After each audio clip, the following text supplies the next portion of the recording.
타고난 재능으로 살아있을 때 프랑스 전통을 이어받은 최고의 화가라 칭송받는 르누아르. 르누아르는 4살 때 프랑스 파리로 이사하여 집안 형편의 어려움 때문에 13살 때 사기그릇 공장에서 그림을 그리며 화가 생활을 했었다고 합니다. 르누아르는 성품이 온화하고 부지런하며 유쾌하게 살고 유머 감각도 뛰어났었다고 하는데요. 1870년 프랑스는 나폴레옹과 프로이센 전쟁으로 르누아르 또한 전쟁에 참전하였다고 합니다. 종군한 후에 작품이 점차 밝아지고 자신감도 생겼으며 1881년 이탈리아를 방문하여 폼페이의 벽화의 몇 가지 색채로 풍부한 색채 효과를 나타내는 데 감명받고 빨강, 주황, 노랑, 청색, 초록 등 여러 색채를 떠올리며 자연의 생명력을 묘사한 그림을 그렸다고 하는데요. 젊은 화가들이 모여 자연스럽게 인상주의를 창시하고 프랑스 미술 발전에 기여하였다고 합니다. 이런 훌륭한 재능을 지닌 천재 화가 르누아르가 앓고 있던 질병이 있었습니다. 바로 류마티스입니다.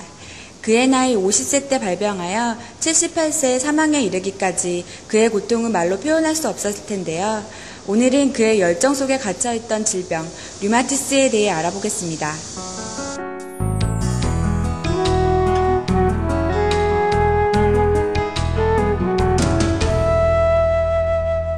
이번 시간엔 류마티스 내과 정용옥 교수님을 모셨습니다. 교수님 안녕하세요. 안녕하세요. 예. 교수님, 류마티스 관절염은 어떤 질환인가요?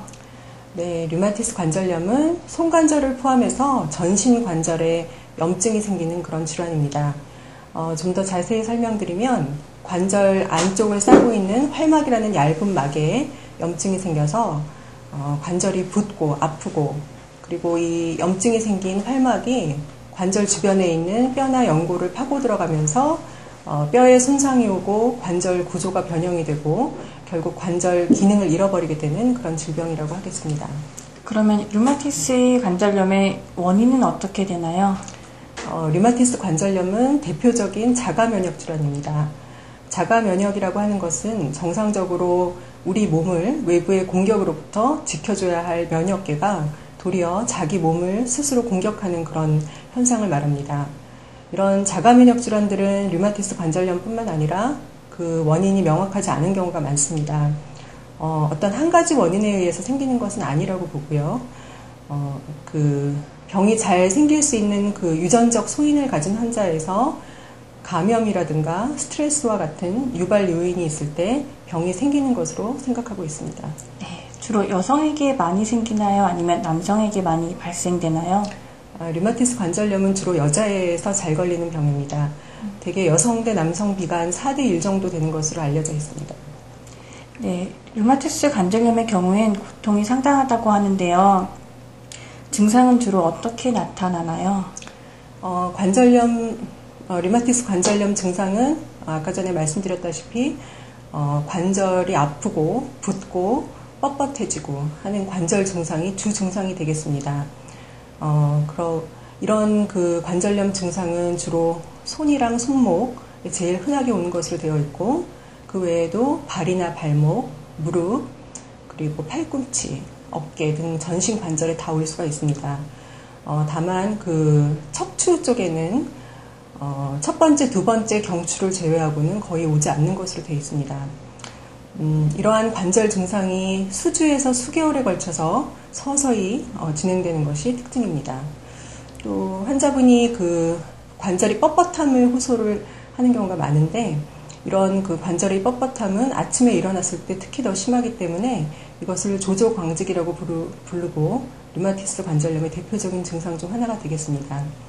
이런 관절 증상 외에도 그 전신 증상으로는 미열이 온다든가 전신 쇠약감, 식욕부진과 같은 그 마치 몸살에 걸린 것과 같은 그런 증상이 동반될 수가 있습니다.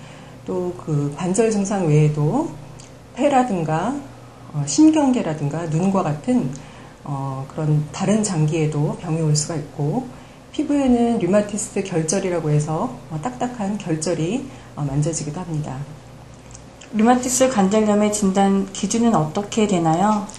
네, 류마티스 관절의 진단은 환자가 그 류마티스 관절염에 합당한 증상을 호소하는지가 가장 중요합니다. 즉 환자가 호소하는 그 관절통이 객관적으로 염증 소견을 동반하면서 만성적으로 최소 6주 이상 지속이 되어야 하고 손에 오는 관절염, 그 다음에 좌우가 대칭적인 관절염, 그리고 최소한 3개 이상의 관절을 침범하는 관절염이 있어야 합니다. 이 외에도 혈액에서는 류마티스 인자가 있는지, 그리고 엑스레이에서는 류마티스 관절염에 합당한 소견이 보이는지, 그리고 피부에서 류마티스 결절이 발견되는지와 같은 것이 진단에 도움을 줍니다. 네. 마지막으로 류마티스의 치료는 어떻게 해야 더 효과적으로 치료할 수 있나요? 네, 류마티스 관절염의 치료는 기본적으로 약물 치료입니다. 이 약물은 단순히 통증을 없애주는 그런 소염제라든가 진통제 가지고는 치료가 안 되는 것으로 되어 있고, 아까 말씀드린 우리 몸의 관절을 공격하는 그 면역계를 억제할 수 있는 항류마티스 제제를 사용을 해야 됩니다. 이러한 항류마티스 제제는 그 환자의 증상을 좋게 할 뿐만 아니라 환자의 관절 변형을 예방해주는 효과가 있습니다. 또한 이러한 항류마티스 제제를 증상이 좋아진다고 해서 끊으면 안 되고 장기적으로 사용하는 것이 중요합니다. 일상생활에서는 관절에 부담이 가지 않는 방법으로 일을 한다거나 또 부담이 되지 않는 범위 내에서 운동을 꾸준하게 하는 것이 중요하겠습니다.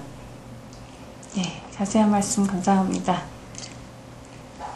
이런 류마티스도 그의 그림에 대한 사랑과 열정을 막지는 못하여서 붓을 어깨에 메고 그림을 그릴 정도로 끝까지 붓을 놓지 않았다고 합니다. 그래서 천재적인 화가의 대열에 서 있게 되지 않았을까요? 오늘의 건강 비타민 건강 정보 여기서 마치겠습니다. 무더위에 건강 조심하시고 시원한 냉커피 같은 강남 이티비였습니다. 시청해주셔서 감사합니다.